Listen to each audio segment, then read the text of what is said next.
स्वागत है आपका अपने चैनल इंग्लिश में। आज गीता का 16वां अध्याय पढ़ते हैं। चलिए, अध्याय 16, दैवी और आसुरी गण।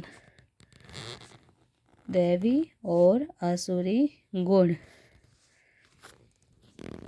निर्भयता मन की शुद्धि, आध्यात्मिक ज्ञान का अभ्यास, इंद्रियों पर नियंत्रण, दान, यज्ञ करना, तप, स्वाध्याय, सरलता, अहिंसा, सत्य, क्रोध से मुक्ति, त्याग, शांति, प्रियता और निंदा न करना दिव्य गुण हैं।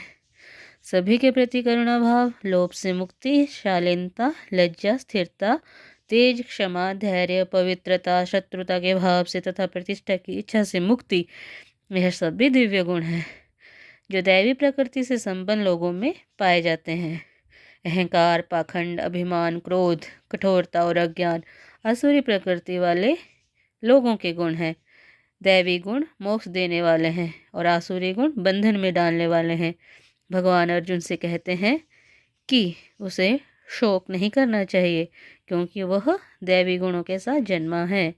आसुरी स्वभाव वाले मनुष्य उचित और अनुचित का भेद नहीं जानते। उनमें शुद्धता, सदाचार और सत्य नहीं होता। उनका मानना है कि यह जगत असत्य, निराधार और ईश्वर रहित है। यह अपने आप केवल स्त्री पुरुष के संयोग से बना है, दूसरा कोई कारण नहीं है। यह मंद बुद्धि और भ्रष्ट विचारधारा वाले लोग जगत के विनाश के लिए ही कार्य करते हैं। गर्व, झूठी प्रतिष्ठा के मद में चूर, मोहग्रस्त लोग कभी संतुष्ट न होने वाले काम का आश्रय लेकर अशुभ संकल्प के साथ कार्य करते हैं। वे मृत्यु तक अनगिनत चिंताओं में पड़े हुए विषय भोग में डूबे रहते हैं। वे समझते हैं कि संसार में बस इतना ही सुख है। वे सैकड़ों इच्छाओं के जाल में बुरी तरह से जकड़े हुए काम क्रोध के शिकार, भोग विलास के लिए अनीति से धन संग्रह करने में लगे रहते हैं। भ्रमित चित्त वाले मोहजाल में जकड़े हुए विषय भोगों में अत्यधिक आसक्त लोग नरक में गिरते हैं।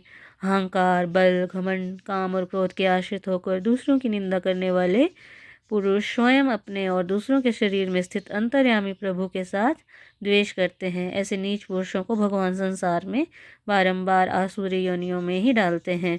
काम, क्रोध तथा लोभ ये 3 नरक के द्वार हैं जो आत्मा का नाश करते हैं। इसलिए इन तीनों का त्याग कर देना चाहिए और आत्मा के कल्याण के लिए योग्य आचरण कर परम गति को लक्ष्य बनाना चाहिए।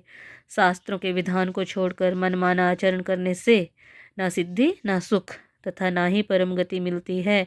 इसलिए कर्तव्य और अकर्तव्य का निर्णय करने के लिए शास्त्र को ही प्रमाण मानना चाहिए और इस संसार में शास्त्रों के अनुसार ही कर्म करना चाहिए। राधे राधे। जय श्री कृष्ण।